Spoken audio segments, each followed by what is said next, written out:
আজকে শুনবেন রূপসী বাংলা কাব্যগ্রন্থ থেকে জীবনানন্দ দাশের একটি কবিতা, তোমার বুকের থেকে। আবৃত্তি করছি আমি নাসির আহমেদ কাবুল। তোমার বুকের থেকে একদিন চলে যাবে তোমার সন্তান, বাংলার বুক ছেড়ে চলে যাবে যে ইঙ্গিতে নক্ষত্র ঝরে। আকাশের নীলাভ নরম বুক ছেড়ে দিয়ে হিমের ভিতরে ডুবে যায় কুয়াশায়, ঝরে পড়ে দিকে দিকে রূপশালী ধান। একদিন হয়তো বা নিম প্যাঁচা অন্ধকারে গাবে তার গান।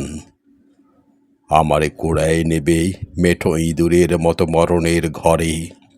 হৃদয়ের খুদের গন্ধ লেগে আছে আকাঙ্ক্ষার, তবুও চোখের পরে নীল মৃত্যু উজাগর। বাঁকা চাঁদ, শূন্য মাঠ, শিশিরের ঘ্রাণ।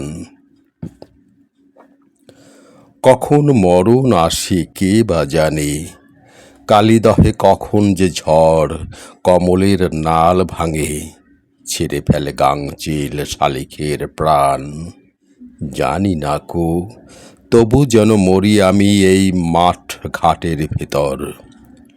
কৃষ্ণা যমুনা নয়, যেন এই গাঙুরের ঢেউয়ের আঘ্রাণ লেগে থাকে চোখে মুখে।